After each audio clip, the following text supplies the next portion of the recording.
अस्सलाम वालेकुम everybody. Media point of view के हवाले से जो मेरा ज़ाती तजर्बा यह है कि 2014 के पहले आप प्राइम मिनिस्टर को लैम्पून कर सकते थे, मजाक उड़ा सकते थे, रूलिंग पार्टी के हेड को आप मजाक उड़ा सकते थे without any fear of reprisal. मतलब ऐसा आपको कहीं पे गुमान नहीं होता कि मुझे अरेस्ट कर लिया जाएगा या मेरे ख़िलाफ़ जो है वो एक साजिश के तहत मुझे परेशान किया जाएगा या तरह तरह के हरबे निकाले जाएंगे। अब जो है वो लगता है जनता का रिपोर्टर पे तो हमें नहीं लगता है। हम जो सच बात होती है हम कह देते हैं, उसमें बग़ैर किसी कंसिडरेशन के कि इसका रद्द अमल क्या होगा और इसका असर क्या होगा हमारे ऊपर या हमारे प्लेटफॉर्म के ऊपर, वो कंसिडरेशन नहीं होता है। सिर्फ कंसिडरेशन ये होता है कि जो हम कह रहे हैं वो एविडेंस बेस्ड है, हम किसी गलत बयानी से काम नहीं ले रहे हैं और कहीं पे हमारा मकसद ये नहीं होता है कि इसके पीछे इंतशार पैदा किया जाए। तो इस वजह से हमें डर नहीं लगता। लेकिन हमारे बहुत सारे जो साथी हैं मेन स्ट्रीम मीडिया में भी काम कर रहे हैं और जो पोर्टल भी चला रहे हैं, उनसे जब आप बात कीजिए तो वो कहते हैं कि वो किस तरह से, चाहे वो दिल्ली में रहने वाले हों या चेन्नई से चला रहे हों, कुछ साथी जो हमारे चला रहे हैं, वो आपको कहेंगे कि माहौल जो है बहुत ख़राब है। बहरहाल coming back to the elections, पिछले साल आपने देखा होगा कि मई में जो इलेक्शन हुआ था, उस ज़माने में भी मेरे ख्याल में 5 स्टेट्स में इलेक्शन हुआ था। तकरीबन 800 से ज़्यादा सीट्स उस वक्त भी 800 मेरे ख्याल में 60 के आसपास थी, जो टोटल वेस्ट बंगाल, केरला और असम वगैरह, तमिलनाडु अगर मिला लें, पुडुचेरी वगैरह मिला करके। उसके पहले जो ओपिनियन पोल्स आए थे, अगर आप उससे मुआवजा करें जो इलेक्शन के पहले के जो ओपिनियन पोल्स थे और इलेक्शन के बाद के जो सीट्स किन पार्टियों ने कितनी सीट्स जीती, तो उसमें आपने देखा होगा कि कोई तालमेल नहीं था। अब भी वही हो रहा है। अभी 690 सीट्स हैं। आप लोगों में से देखा होगा कुछ चैनल्स पे ओपिनियन पोल्स आना शुरू हो गए हैं और उस ओपिनियन पोल्स की अगर आप माने तो यूपी में बीजेपी की सरकार बन रही है और मेरे ख़्याल में पंजाब में भी अकाली की सरकार बन रही है, कांग्रेस थोड़ा सा पीछे है उन ओपिनियन पोल्स के मुताबिक। उत्तराखंड में बीजेपी की सरकार बन रही है, गोवा में बीजेपी की सरकार बन रही है, मणिपुर में भी बीजेपी की सरकार बन रही है। आप देखें कि पिछले इलेक्शन, अच्छा मैं आप बताऊंगा कि ओपिनियन पोल्स होता कैसे है, चूँकि मैंने भी कई ओपिनियन पोल्स कमीशन किए थे जब मैं आज तक का हेड था। 10 महीने तक जो नदीम भाई ने कहा, तो मैं आज तक इंडिया टुडे, जो पहले हेडलाइंस टुडे कहा जाता था, और दिल्ली आज तक और तेज़, इन 4 चैनल्स का मैनेजिंग एडिटर था और तो 3-4 ओपिनियन पोस्ट तो मैंने भी कमीशन किए थे। समझ लीजिए कि ओपिनियन पोस्ट होता कैसे है।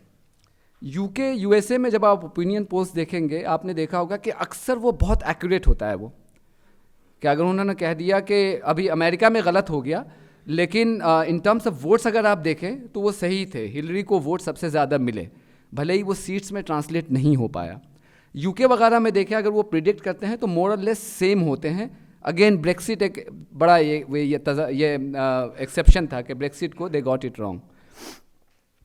यहाँ पे होता क्या है कि 125 करोड़ की आबादी का मूड क्या है, वो किस तरफ उनका रुझान क्या है, किसको वोट देंगे, उसका सैम्पल साइज़ अमूमन 6000 या 7000 होता है। और उस 6000 और 7000 वो भी कितना साइंटिफिक होता है, उसमें लोग करते भी हैं कि नहीं करते हैं, इस पर डाउट है। और डाउट क्यों, मैं आपको एक एग्जांपल देता हूँ, एक वाक़या बल्कि सुनाता हूँ। 2014 में लोकसभा इलेक्शन के पहले जब मैं चैनल में था तो उस वक्त एक हमने पोल कमीशन किया था। जिस दिन पोल कमीशन का रिज़ल्ट आया था, हम ब्रॉडकास्ट करने वाले थे, उसी दिन उसका एक राइवल जो है पोलिंग एजेंसी उसने किसी एक और चैनल के लिए ऑलरेडी पोलिंग के जो अपने रिजल्ट्स उसने ब्रॉडकास्ट कर दिए था और उसके हिसाब से बीजेपी को मेरे ख्याल में वो 242 सीट दे रहे थे। हमने जिसको कमीशन किया था, नाम नहीं लूँगा उसका चूँकि फ्रेंड है, वो मुनासिब भी नहीं है, हमने जिसको कमीशन किया था वो बीजेपी को 182 सीट दे रहा था और राइवल वाले जो थे वो बीजेपी को 242 सीट दे रहे थे। तो मैंने उससे कहा कि यार ये क्या है, मतलब कहीं ना कहीं तो बहुत कुछ गलत है कि इतना डिफरेंस कैसे आ सकता है कि आप दे रहे हैं 182, ये दे रहे हैं 242, कम से कम 10-12 का तो समझ में आता है, लेकिन 100 से ज़्यादा का फ़र्क है, ऑलमोस्ट 100 का फ़र्क है, ये क्या है। उसने कहा अच्छा 242, मैं इमिटेट करने की कोशिश कर रहा हूँ कि उसका रिएक्शन क्या था। उसने कहा अच्छा 242 दिया, 5 मिनट दीजिए मुझे। उसने अपने आप को एक रूम में क़ैद कर लिया 10 मिनट के बाद आता है, कहता है ये लीजिए 262 सीट हमारी तरफ से। ये होता है ओपिनियन पोल की सच्चाई, ये है ओपिनियन पोल की सच्चाई। तो मैं नहीं मानता ये जो ओपिनियन पोल्स हो रहा है, मैं बताऊंगा मैं क्यों नहीं मानता हूं। ये मौजूदा जो सरकार है और उसका जो लाहे अमल है, या जो उसकी जो हिकमत अमली कह दे, या फिर उसकी जो स्ट्रैटेजी है, वो बहुत हद तक ट्विटर बेस्ड आर्मी पे होती है कि एक चीज़ को कहते हैं, एक झूठ को अगर 100 बार अगर आप उसको चिल्ला करके कहें कि यह है, तो वो सच मतलब मालूम होने लगती है। डीमोनेटाइजेशन जो है उसमें कई सारे इश्यूज आएंगे, और सबके अपने अपने इश्यूज हैं। मिसाल के तौर पे करप्शन यूपी के लिए बहुत बड़ा इशू हो सकता है, पंजाब के लिए बहुत बड़ा इशू हो सकता है, लेकिन गोवा के लिए नहीं हो सकता है। मैं इसलिए कह रहा हूँ कि गोवा मेरा ससुराल भी है, तो मैं जानता हूँ कि वहाँ का मिजाज एक अलग है। गोवा के लिए करप्शन कोई बड़ी चीज़ नहीं है, गोवा के लिए क्राइम भी कोई चीज़ नहीं है, अनलेस कि आप नॉर्थ गोवा में रहते हैं जहाँ पे इजरायली और रशियन वगैरह माफिया है, तो ड्रग वगैरह का वहाँ पे इशू होता है। वरना अमूमन जो है अक्रॉस गोवा ये सब सारी चीज़ें वहाँ पे इश्यूज़ नहीं होती हैं। वहाँ आप जाइए काम हो जाता है, बगैर करप्शन के ये हो जाता है।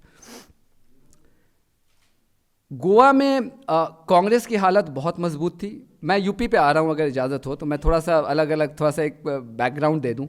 गोवा में बीजेपी की सरकार थी, Manohar Parrikar, he was one of the most liked chief minister वहाँ पे होते थे। और अभी भले ही वो उलझुल बकवास बयान दे देते हैं, लेकिन उस ज़माने में उनकी एक बड़ी साख थी। जब ये आए थे कि IITN हैं, इन्होंने आकर के जितने भी गर्ल्स स्टूडेंट्स हैं उसको कंप्यूटर देना शुरू किया, डेवलपमेंट काम भी बहुत अच्छे किए, it was very well liked. लेकिन वहाँ पे क्रिश्चियन पॉपुलेशन भी है, मुस्लिम पॉपुलेशन भी है, तो वो हार गए और फिर वो दिगंबर कामत बने चीफ मिनिस्टर। पिछली मरतबा जब वेव आया तो दिगंबर कामत भी चले गए। अभी जो है वहाँ पे पुल से जो नए जो चीफ मिनिस्टर हैं, he is not considered to be very very impressive. Aam Aadmi party का यह दावा है कि ये वहाँ पे सरकार बनाएगी, मुझे नहीं लगता कि ये बना पाएगी, क्योंकि आम आदमी पार्टी की ऑर्गेनाइजेशन वहाँ पे बहुत वीक है। तो अभी भी मुकाबला जो है वहाँ पे बीजेपी और कांग्रेस के बीच में। बीजेपी के पास भी फेस नहीं है वहाँ पे, कांग्रेस के पास भी फेस नहीं है। तो देयरफॉर इट्स वेरी इंटरेस्टिंग कि वहाँ पे इस मरतबा इट्स एनीबडीज़ गेम। आम आदमी पार्टी कांग्रेस को कितना नुकसान पहुँचाएगी, ओनली टाइम विल टेल। आप पंजाब में आए, पंजाब में बहुत नाराज़गी है ग्राउंड लेवल पे अकाली और बीजेपी सरकार के ख़िलाफ़। 2014 में एक मौका ऐसा आया था कि स्टेट पूरा बैंकरप्ट हो गया था, उसके जो जितने भी सरकारी एम्प्लॉयज़ थे उनको 6-6 महीने सैलरी नहीं मिली थी, पैसे ही नहीं था इनके पास। ड्रग एक बहुत बड़ा इशू है, उसमें अगेन आम आदमी पार्टी को गुमान है कि ये जीत जाएगी। मैं अभी गया था IIT रोपर टॉक देने के लिए, तो मैं अमूमन ये करता हूँ कि जब इलेक्शन के पहले कहीं जाना होता है तो मैं बजाय फ़्लाइट वगैरह के मैं कार ले लेता हूँ, ताकि रुकने का मौका मिले, लोगों का नब्ज़ पहचानने का मौका मिले, उनसे बात करने का मौका मिला। वहीं से आपको ज़मीनी सच्चाई मिलती है कि असल में मूड है क्या ये। और यही वजह थी कि मैं बिहार और यूपी इलेक्शन माशाल्लाह मैं शायद वाहिद जर्नलिस्ट था जिसने बहुत एक्यूरेटली प्रिडिक्ट किया था। मैंने बिहार के बारे में अगस्त में मैंने कह दिया था कि बहुत थम्पिंग मेजॉरिटी से ये जीत रही है जो ग्रैंड अलायंस है। लोगों ने मजाक उड़ाया था, लेकिन हकीकत क्या आपने देखा था वो। और भी दिल्ली का तो मैंने सबसे पहले कहा था कि जिस सीट के बारे में कहा जाता था कि 1994 से कभी बीजेपी वहाँ हारी नहीं है, कृष्णा नगर से, मैं जब गया और मैंने 300-400 लोगों से बात की, मुझे लगा इसकी तो ज़मानत भी नहीं बच पाएगी किरण बेदी की, और वही हुआ। आपने देखा कि क्या हाल हो गया वहाँ पे। ईमानदारी से काम कीजिए, लोगों से मिलिए, जो आप देख रहे हैं वो रिपोर्ट कीजिए, उसमें आपकी भी इज्जत बनी रहती है और आप एक्यूरेट भी होते हैं। वो यूपी में जो है वो बहुत क्रूशियल है। देखिए, डीमोनेटाइजेशन के बारे में सोशल मीडिया पे जितना भी कहा जा रहा हो, एक ख़ास पार्टी के तरफ से जो भी एक प्रोजेक्ट किया जा रहा हो कि it's a master stroke, reality ये है कि डीमोनेटाइजेशन बीजेपी को यूपी में ही नहीं दूसरी जगहों पे भी बहुत नुकसान दे सकती है। और ये बात मैं इसलिए नहीं कह रहा हूँ कि मुझे शायद नज़रियाती इख्तलाफ है बीजेपी के साथ या RSS के साथ, ये नहीं है। 2 हफ्ता पहले, 2 या ढाई हफ्ता पहले हमने जनता के रिपोर्टर पे इस पर खबर भी चलाई थी। तकरीबन 28 MPs जो थे बीजेपी के, टोटल MPs यूपी से जो 2014 में जीते थे 71 थे, दे हैड ऑलमोस्ट स्वेप्ट, तो 71 आउट ऑफ 80 उनके MPs थे। उसमें से 28 MPs जो हैं वो अमित शाह से मिले, and this is absolutely confirmed news bye the वे। मिले और उनसे अपने खदशात का इजहार किया कि लुक, हम अपने वोटरों को हम फेस नहीं कर पा रहे हैं। मतलब हालात यह है कि हम अगर वहाँ पे लोगों को इकट्ठा करें तो कितनी भीड़ जो है वो वायलेंट हो जाएगी, हमें अंदाज़ा नहीं है।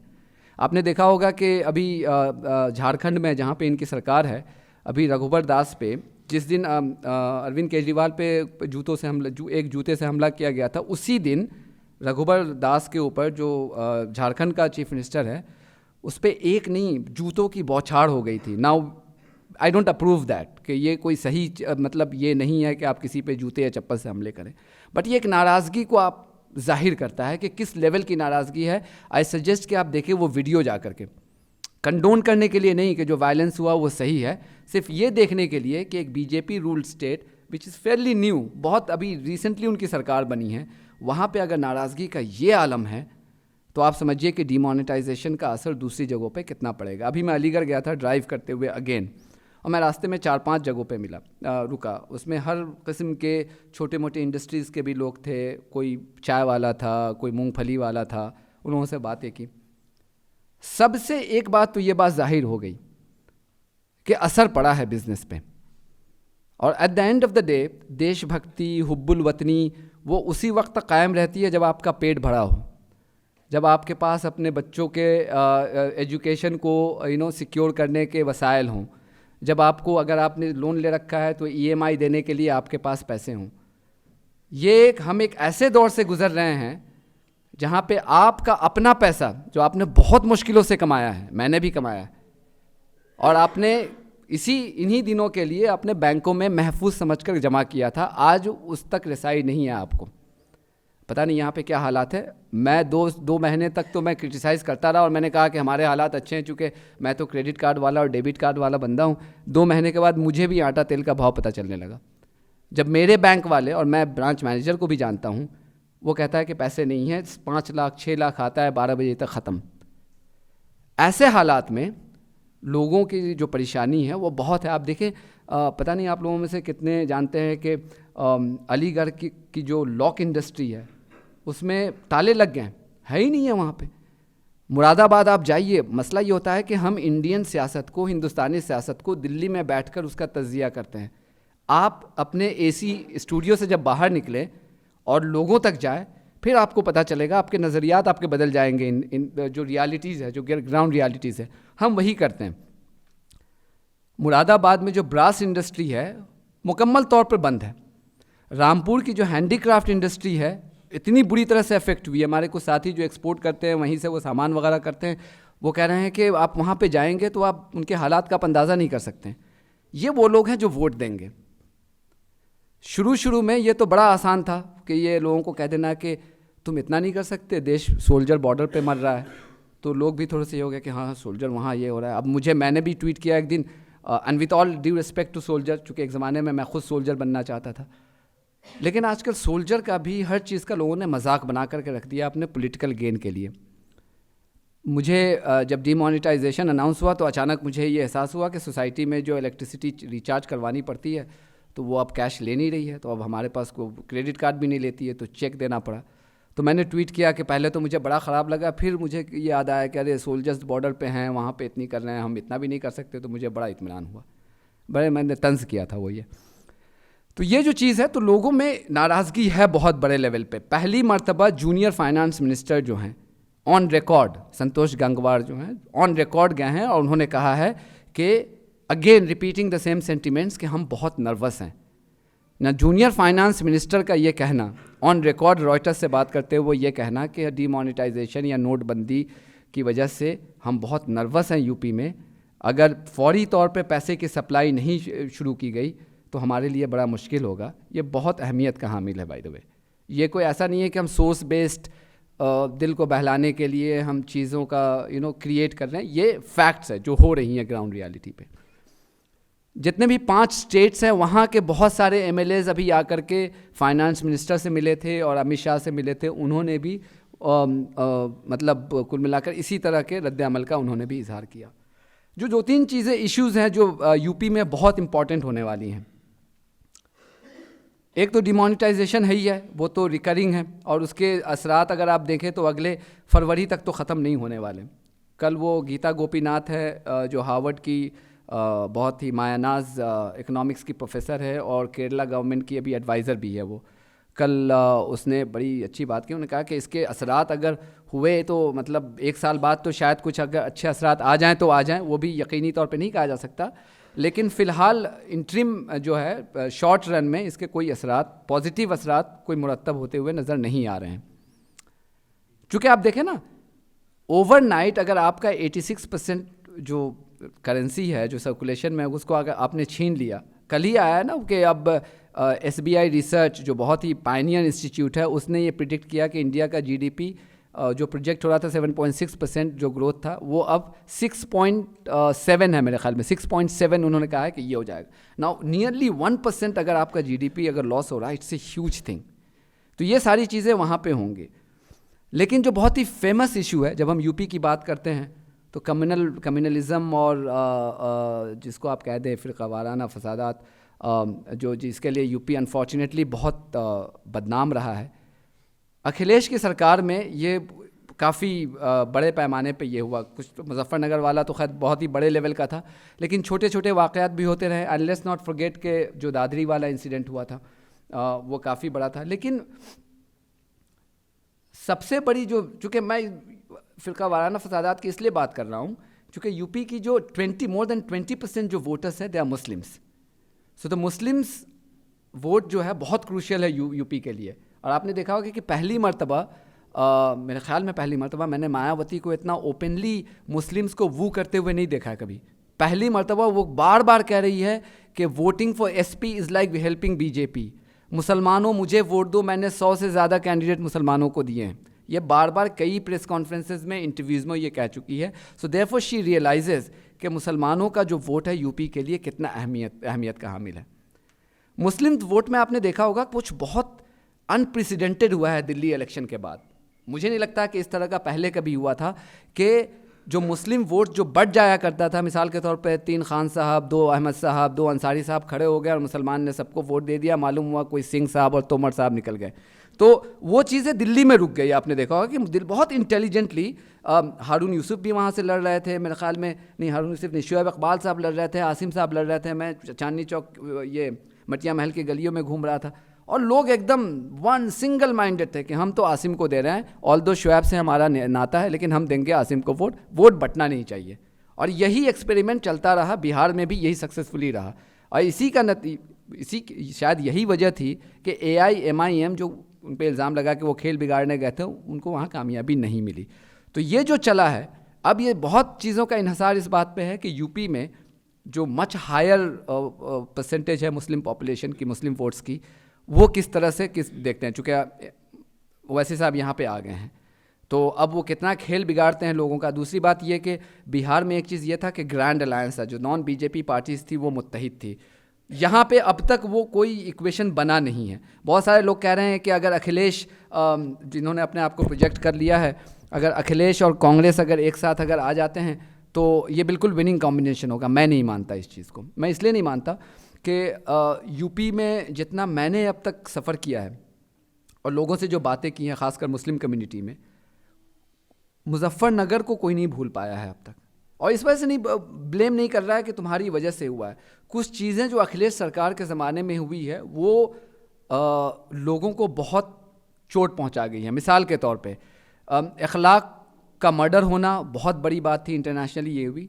लेकिन अखलाक के कातिल को 25 लाख रुपया देना, ये बहुत नेगेटिव मैसेज गया है लोगों में। अखलाक के कातिल को, चूँकि लॉ एंड ऑर्डर स्टेट का मामला है, लॉ एंड ऑर्डर अगर स्टेट का मामला है तो लोग जो वोटर्स है यही मान रहे हैं कि इस चीज़ को तो आप रोक सकते थे कि जब उसको तिरंगे में लपेट करके लाया गया यहाँ पे, तो आप खामोश तमाशाई तो बने ही रहे, लेकिन आपने उसको 25 लाख का किस वजह से दिया, क्या कुर्बानी थी, क्या सैक्रिफाइस था। तो ये तमाम चीज़ें, उसके बाद छोटे मोटे फसादात आए दिन होते रहते हैं। कन्नौज में कुछ दिनों पहले था। तो ये चीज़ें जो हैं लोगों में, मुस्लिम वोटर्स में बहुत बुरी तरह से समाई हुई है कि ये एक इशू है उनके लिए। डिमोनेटाइजेशन तो अक्रॉस द बोर्ड है, लेकिन कम्युनलिज्म एक इशू है। इस चीज़ को विपअप करने की बात हो रही है। मेरी एक BJP के बहुत सीनियर लीडर जो राज्यसभा MP भी अभी बने हैं, उनसे मेरी बात हो रही थी किसी प्रोग्राम के दौरान, टेलीविज़न प्रोग्राम की रिकॉर्डिंग हो रही थी, तो वहाँ पे मुलाकात हो गई। तो मैंने कहा कि अच्छा वो बड़े हामी हैं, बल्कि नाम ले लेता हूँ, सुब्रमण्यम स्वामी साहब। तो उनसे मेरी बात हो रही थी, तो मैंने कहा आपको क्या लगता है BJP का? तो उन्होंने कहा कि देखिए, अगर राम मंदिर इशू नहीं बनता है तो हम हार रहे हैं। और उनके अल्फाज में मैं कहता हूँ, चूँकि मैं रिपोर्ट तो कर नहीं रहा हूँ, एक पब्लिक प्लेटफॉर्म है, तो कहने में आई डोंट थिंक के he will do anything to me, but unless कि मेरे ख़िलाफ़ भी कोई केस कर दे तो अलग बात है वो। लेकिन उनके अल्फाज में ये था, ये दिसंबर में मेरी बात हो रही थी या नवंबर में, तो उन्होंने कहा कि मैं सुप्रीम कोर्ट से रिक्वेस्ट करूंगा, उन्होंने मामला बाबरी मस्जिद के हवाले से दायर किया हुआ है, तो उन्होंने कहा कि मैं रिक्वेस्ट करूंगा कि वो डे टू डे हियरिंग शुरू हो जाए तो शायद हमें फ़ायदा हो जाएगा। तो कहने का मतलब यह है कि उनको भी लगता है कि मतलब इश्यूज़ जो हैं वो हमारे ख़िलाफ़ हैं, तो ये जो ट्राइड एंड टेस्टेड मुद्दा है इसको अगर हम रीइग्नाइट करते हैं तो शायद वो हमारे हक़ में हो जाएगा ना। मसला ये है कि बीजेपी के लिए जो मसला ये है कि 2.5 साल से सरकार है इनकी, 2.5 साल हो गए ऑलमोस्ट, राम मंदिर के नाम पर टैंजिबल ये कुछ कर भी नहीं सकते हैं, चूँकि मामला सब्सिडी से और भी बहुत सारी चीज़ें हैं जिसकी वजह ना इनके पास विल पावर है ना इनको ये कर सकते हैं इस चीज़ को। तो अब उस मुद्दे पे ये जाएं तो कैसे जाएं लोगों के पास, तो इनकी ये थी कि कम से कम हम ये we should be seen as कि लोगों को ये दिखे कि हम इस मामले के पीछे बहुत सीरियस है, बहुत संजीदा हैं, तो शायद उसका फ़ायदा हमें मिल जाए। और आज साक्षी महाराज का आपने बयान देखा होगा, तो शायद उस सिमत में काम शुरू हो चुका है कि उन्होंने पहली फुर्सत में आज कह दिया कि इंडिया में पॉपुलेशन एक्सप्लोजन के लिए मुसलमान ज़िम्मेदार है, तो उस रास्ते में उस सिमत में काम शुरू हो चुका है कि पोलराइज होगा।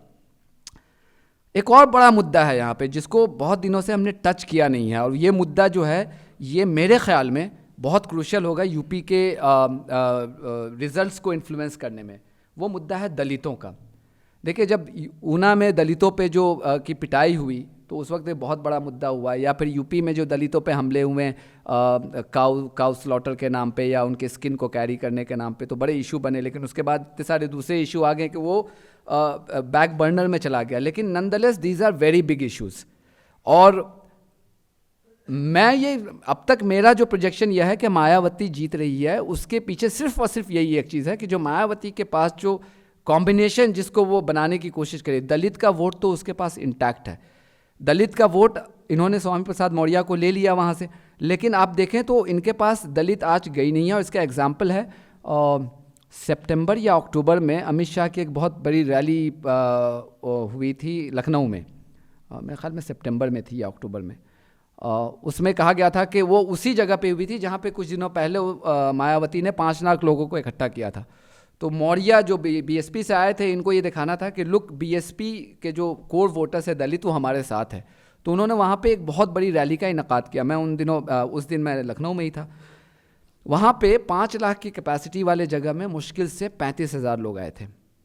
और एक मौका ऐसा आया था कि अमित शाह ने कहा कि मुझे नहीं आना, ये 35,000 में मेरी जगहसाई हो जाएगी। फिर बड़ी मिन्नत समाजत की गई और इन चीज़ों को हमने रिपोर्ट किया है। तो कोई ऐसा नहीं कि हम कोई गलत कर रहे हैं, बल्कि बाज़ाब्ते एविडेंस के साथ हमने इसको रिपोर्ट किया है। तो दलितों की नाराज़गी का ये आलम है। एक चीज़ जो बहुत इम्पॉर्टेंट हो सकती है अब से लेकर फरवरी तक या 11 मार्च तक जो हो सकती है, वो ये है कि पैसों का खेल। अभी जितने भी जो लोकल बॉडी के इलेक्शंस हुए, उसमें महाराष्ट्र में, गुजरात में बीजेपी को रिलेटिवली अच्छी कामयाबी मिली। बहुत सारे एक्सपर्ट्स ये कहते हैं कि उसमें लोकल लेवल पे पैसों का खेल बड़ा हुआ। ज़रूरी नहीं है कि वो सब बड़े खुश थे डिमोनेटाइजेशन से। वो जिसके पास ज़्यादा डीप पॉकेट था उसने लोगों को ये करके, चूँकि ये इन्फ्लुएंस तो करता ही है पैसा। आप देखें अभी जो एक इलेक्शन, अभी जो रैली हुई प्राइम मिनिस्टर की, वो कितने बड़े लेवल पे थी, 200 वैन और प्लस वीक लॉन्ग प्लानिंग और तमाम चीज़ें। तो जिसके पास डीप पॉकेट है और लेजिटिमेट मनी है, अगर ब्लैक मनी अब उनके पास अब नहीं है, लेजिटिमेट मनी है, तो ये बहुत इंपॉर्टेंट यहाँ पे होगा यूपी में। अब ये सवाल ये होता है कि समाजवादी पार्टी में तो खलफशार है, आपस में ही बाप बेटे लड़ रहे हैं, तो इसका कितना असर पड़ेगा। एक स्कूल ऑफ थॉट ये कहता है कि ये सब मैन्युफैक्चर्ड है, कि नेताजी बेटे को एक दिखाना चाह रहे हैं कि लुक, ये अब मेरे शैडो के अंडर में नहीं है, ये ख़ुद ही बड़ा कॉन्फिडेंट लीडर है, मैच्योर्ड लीडर है, देखो इसने ये कर दिया। एट द सेम टाइम भाई को भी नाराज़ नहीं करना चाहते। तो ये मैन्युफैक्चर्ड है। एक, मैं नहीं कहता, मुझे नहीं पता, लेकिन एक मैन्युफैक्चर्ड है। और बाद में वही होगा कि समाजवादी पार्टी जो है वो चुनाव में जाएगी, इलेक्शन में जाएगी अखिलेश के लीडरशिप में, और फिर अखिलेश चूँकि राहुल गांधी के करीबी हैं तो ये दोनों मिला लेंगे हाथ, और उसके बाद इनकी मेजॉरिटी आ जाएगी। आई एम श्योर कि बहुत सारे लोगों, आप लोग का भी मानना होगा कि अगर कांग्रेस जिसके साथ चले, बहुत मैंने सुना है बहुत जगह पे कि कांग्रेस जिसके साथ जाएगी मुसलमान तो उसको वोट दे देंगे। मैं नहीं मानता इस चीज़ को, चूँकि एक बहुत बड़ी कंस्टिट्यूंसी है। और बाय द वे ये मुसलमान, आज के मुसलमान वो नहीं है जो प्री 1992 के थे। मेरा मानना यह है कि मुसलमानों में एक बड़ी तब्दीली आई है पोस्ट 1992 में। चूँकि मैं 1992 में यही था जो बाबरी मस्जिद की शहादत के वक्त में। उसके बाद जो तालीम की तरफ रुझान बढ़ा है, आपको याद होगा कि उस ज़माने में पूरे नेशनल मीडिया में एक या दो मुस्लिम नाम होते थे, एक सईद नकवी साहब होते थे, एक MJ अकबर साहब होते थे। उसके बाद एक तालीम की तरफ रुझान गया लोगों का। पहले लोगों से पूछते कि यार पढ़ाते क्यों नहीं हो। मैं कलकत्ता में रहता था एक मुस्लिम महल्ले में, तो कहते कब पढ़ा लिखा के क्या करेंगे, सरकारी नौकरी मिलेगी नहीं तो क्या फ़ायदा। अच्छा, ये वो पीरियड था जो कोइंसाइड किया इकोनॉमिक लिबरलाइजेशन से। वही 91-92 का जो ईरा था कि जब इकोनॉमिक लिबरलाइजेशन हुई, प्राइवेट कंपनीज़ यहाँ पे आना शुरू हुए। अच्छा, वहाँ पे प्राइवेट कंपनीज़ के लिए तो जो प्रॉफिट ला करके दे, जो टैलेंट हो उसको वो हायर करते हैं। टैलेंट की कमी है नहीं कम्युनिटी में, तो लोगों ने पढ़ना शुरू किया, तालीम की तरफ गए, तो वो एक एक्सप्लोजन सा हुआ टैलेंट का। लोग आए और आप देखें कि अब मतलब हर लेवल पे, हर फील्ड में आप देखें कि क्या है। तो अब वो नहीं है पहले का ज़माना कि बुखारी साहब ने ऐलान कर दिया इसको वोट दे दीजिए और लोग वोट दे देंगे। अब बुखारी साहब ऐलान करें, मैं जिस दिन दिल्ली इलेक्शन था, मैं करीम में गया हुआ था, मैं मटिया महल गली में लोगों से राय ले रहा था, तो मैंने कहा थोड़ा करीम के मालिक से भी जा करके मिलूँ। मैंने माइक लगा दिया उसको, तो मैंने कहा आपको क्या लगता है बुखारी साहब ने तो अगर कुछ ऐलान कर दे तो कुछ होगा। उन्होंने कहा मियाँ हमारी मजबूरी है, बुखारी साहब शाही इमाम है, इनके पीछे नमाज़ पढ़ लेते हैं, वरना इनका असर तो इनके मुक्तदी पे नहीं है। तो ये है सच्चाई, ये है सच्चाई। सच्चाई ये है कि आज हम खुद अपने दिमाग के मालिक हो गए हैं, चूँकि हम सब, हमारा एक्सपोजर है सोशल मीडिया में, मुसलमानों का एक्सपोजर है सोशल मीडिया में। आप टीवी में आप जितना कैंपेन चला लें, दिल्ली इलेक्शन क्लासिक एग्जाम्पल है कि आम Aadmi party, let's admit it, I was a part of Indian media and I knew कि उन लोगों को कितना सपोर्ट मिला था। ज़र्रा बराबर सपोर्ट नहीं मिला था। कुछ हुआ नहीं हुआ, हिस्टोरिक मैंडेट लेकर के आ गए। बिहार इलेक्शन क्लासिक एग्जाम्पल है। थोड़ा और पीछे जाइए, 2004 का इलेक्शन बहुत सारे लोगों को याद होगा, इंडिया शाइनिंग कैंपेन जब चला था। हम में से किसी को लगा था कि बीजेपी हार रही है? हार गई बीजेपी। तो लोगों, हम भले ही हमारे यहाँ तालीमी, इंडियन लोगों में तालीमी percentage across the community, not just Muslims, education ना हो, लेकिन उनकी जो सलाहियत है वोट देने की। किसी ने कहा, अभी मेरी एक रिपोर्टर एक नई आई है, तो कहने लगी कि सर एक चीज़ बताइए कि जब ऑड इवेंट चला था तो मीडिया ने बड़ा उठाया था और लोगों ने भी नाराज़गी का इजहार किया था और कहा था कि देखिए कितना गलत हो रहा है, जबकि उनके फ़ायदे के लिए था, हमारे फ़ायदे के लिए था। और आज इतना बड़ा डिमोनेटाइजेशन हो गया है, 200 के लोग के आसपास लोग मर गए हैं और लोगों को आज तक अपने पैसे का एक्सेस नहीं है, कोई मूवमेंट नहीं है, कोई एंगर नहीं है। तो बहरहाल उस पर वो लिख रही है। उस पर अगर आप देखेंगे, मीडिया की अपनी मजबूरी है, उसको चैनल चलाना बड़ा एक्सपेंसिव होता है आज के दिन में, और चैनल की जो सक्सेस होती है, जो उसका जो फ्यूचर सक्सेसफुल तभी होता है जब सरकार का उसको सपोर्ट हो। अगर सरकार सपोर्ट वापस ले ले तो बहुत सारे चैनल्स जो हैं वो बंद हो जाएंगे। वो ये रियलिटी है। ये तो उनकी मजबूरी है कि सरकार को लाइन टो करना। अब सब हमारे जैसा बेवकूफ़ नहीं होता है कि बोल देंगे सरकार को नाराज़ कर लो, ना दो तो कोई प्रॉब्लम नहीं है। अक्लमंद लोग हैं, वो आए हैं साल के 300-400 करोड़ कमाने आए हैं, वो कोई आपकी खिदमत करने नहीं आए या कौम या देश की खिदमत करने नहीं आए, बिजनेसमैन हैं। तो अब सवाल ये उठता है कि वो लड़की जब पूछी कि क्यों, आप देखें तो इंडियन जो है, हम इंडियन जो है ना, हम बहुत मतलब कहते हैं ना, उसका क्या वर्ड है, हम बहुत पोलाइट हैं, बहुत पैसिव हैं, ठीक है, कोई हमें मार भी दे तो ठीक है, महात्मा गांधी के हम फ़िलॉसफी पे चलते हैं, ठीक है, कोई ये नहीं। आप देखें पूरे आज़ादी को कितने साल हो गए, मेरे ख्याल में 70 साल हो गए होंगे या होने वाले हैं 70 साल, इस साल 70 साल हो जाएंगे। 70 साल में आप देखिए 2 या 3 मूवमेंट्स होंगी मेरे ख्याल में। एक तो जेपी का मूवमेंट रहा होगा, या फिर अभी मंडल मूवमेंट रहा होगा, या अन्ना मूवमेंट रहा होगा, जो मूवमेंट के नाम पे। तो हम में जब कोई उस ज़माने में लीड करने वाला भी था। आज इंडिया में अपोजिशन के नाम पे कोई कुछ नहीं है। रीजनल पार्टीज़ हैं, आवाज़ें उठा रही है, ममता उठा रही है, इधर से केजरीवाल उठा रहे हैं, कर रहे हैं, लेकिन जो नेशनल पार्टी का जो है, या यूपी में बहुत आसान था यूपी के पोल को प्रिडिक्ट कर देना। अगर कांग्रेस के पास क्रेडिबल चेहरा होता तो बहुत आसान था।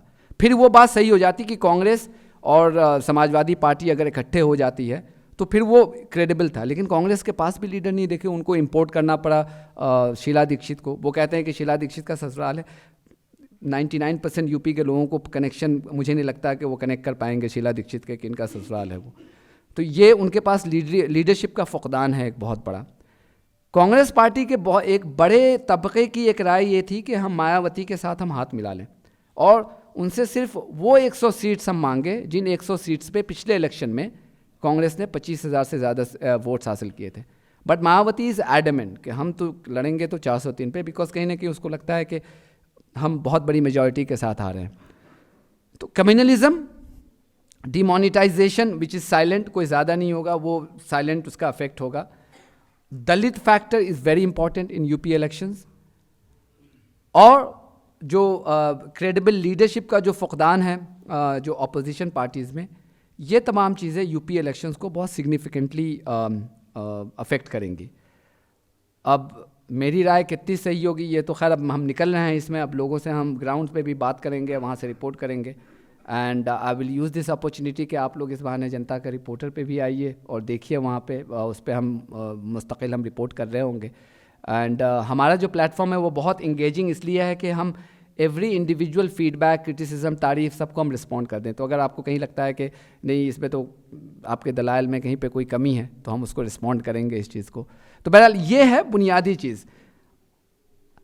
5 स्टेट्स में इलेक्शन होना। बाय द वे साहब, let's not forget we always get accused of ignoring North East. को लोग कहते हैं कि आपको लगता ही नहीं कि नॉर्थ ईस्ट भी हमारा इंडिया का हिस्सा है। मणिपुर में भी इलेक्शन हो रहे हैं, वो भी इंडिया का हिस्सा है। कांग्रेस की हुकूमत है वहाँ पे। जो रिमेनिंग कुछ स्टेट्स में कांग्रेस की हुकूमत है उनमें एक मणिपुर भी है और एक उत्तराखंड भी है। उत्तराखंड में रावत साहब से मेरी अभी बात हो रही थी, उनको तो वो बड़े कॉन्फिडेंट है कि जीत जाएंगे, लेकिन ज़मीनी जो हक़ायक़ है वो कुछ डिफरेंट पिक्चर दे रही है अब तक।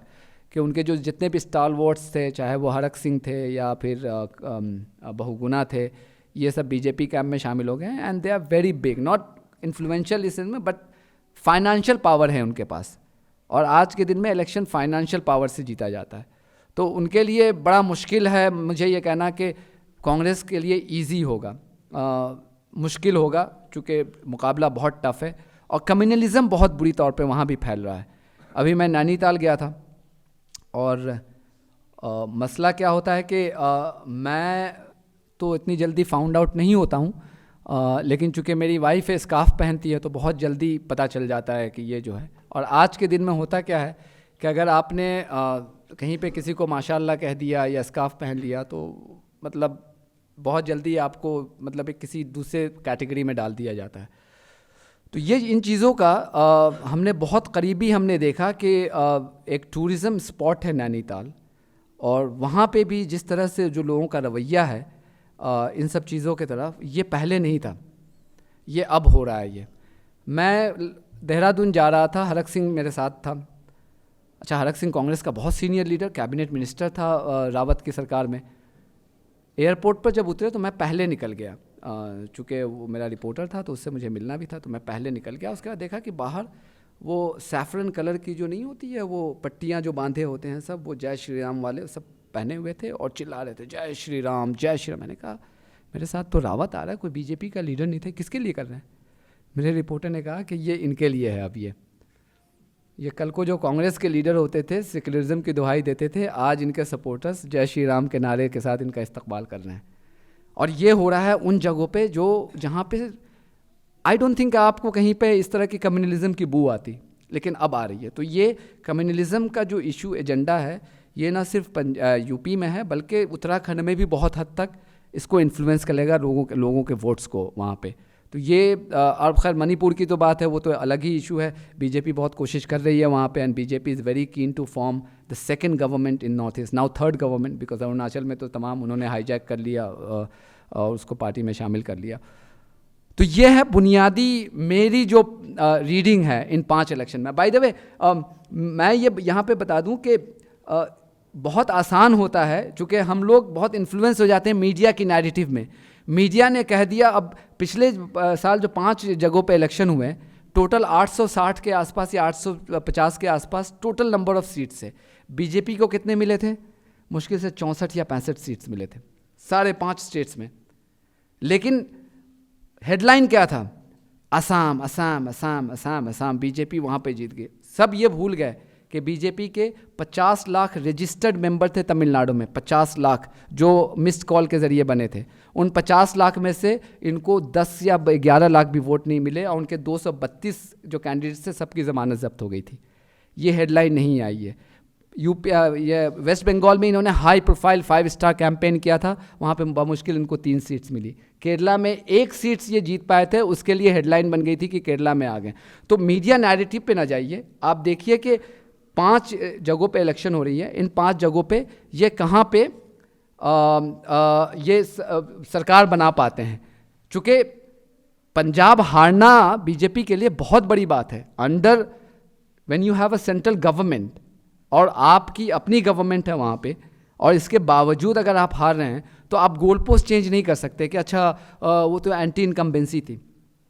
तो एंटी इनकम्बेंसी तो दूसरी जगहों पे भी थी जहाँ कांग्रेस हारे थे पिछले मरतबा, तो उस वक्त तो आप कह रहे थे कि it was a statement on the performance.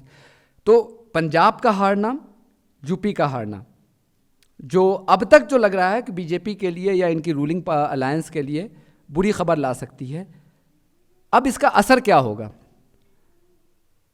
आपने देखा होगा बिहार हारने के बाद बीजेपी में एक बड़े लेवल पे एक शुरू हुआ था, एक रिबेलियन शुरू हो गया था जब आडवाणी जी ने कहा था कि रिस्पॉन्सिबिलिटी मस्ट बी फिक्स्ड। पहली मर्तबा आडवाणी और यशवंत सिन्हा और एक और लीडर थे, इन तीनों आ गया, उन्होंने कहा कि समबडी, इशारा मोदी की तरफ का, प्राइम मिनिस्टर मोदी की तरफ था कि रिस्पॉन्सिबिलिटी मस्ट बी फिक्स्ड, कि जब आप जीतते हैं तो क्रेडिट आप लेते हैं, तो हारने की रिस्पॉन्सिबिलिटी किस पे जानी चाहिए। ये बड़े लेवल पे उठा था। अब जो ख़तरा ये है कि अब अगर बीजेपी के लिए इसलिए अहम है ये दोनों इलेक्शन कि अगर इन दोनों जगहों पे बीजेपी अगर नहीं जीत पाई तो this will be a statement on prime minister Modi's leadership, not just across the country but in the party. उसकी वजह क्या है कि ये वो स्टेट है जिसने 80 में से 71 सीट भेजा था सिर्फ 2.5 साल पहले, और 2.5 साल बाद अगर आप 80 में से 71 सीट को एक सरकार के तौर पे अगर आप कन्वर्ट नहीं कर पा रहे हैं तो it's a huge failure on your part. तो ये प्राइम मिनिस्टर की लीडरशिप पे बहुत बड़ा ये पड़ेगा, और ख़दशा ये है कि इनकी पार्टी में बहुत बड़े लेवल पे बगावत शुरू हो जाएगी। ये that will be the first one. Punjab का हारना इनके लिए और भी ज़्यादा मुश्किल, ख़तरे की अलामत इसलिए है कि अगर कांग्रेस से हारते हैं तो खैर उतना ज़्यादा नहीं है, लेकिन अगर आम आदमी पार्टी जो दावा करती है कि हम जीत रहे हैं, अगर आम आदमी पार्टी जीत जाती है तो फिर ये जो दिल्ली की पॉलिटिक्स में जो अभी चल रहा है, चूँकि वहाँ पे कोई लेफ्टिनेंट गवर्नर नहीं होगा, वहाँ पे आप ज़्यादा इंटरफेयर नहीं कर पाएंगे, और स्ट्रेटिजिकली चूँकि पाकिस्तान के साथ है वो मुल्क, वो स्टेट, तो वो बहुत अहमियत का हामिल है। तो ये जो 2 स्टेट्स हैं इसके रिज़ल्ट जो हैं ये बहुत इंपॉर्टेंट होंगे आने वाले दिनों में। So that's it from me, thank you very much.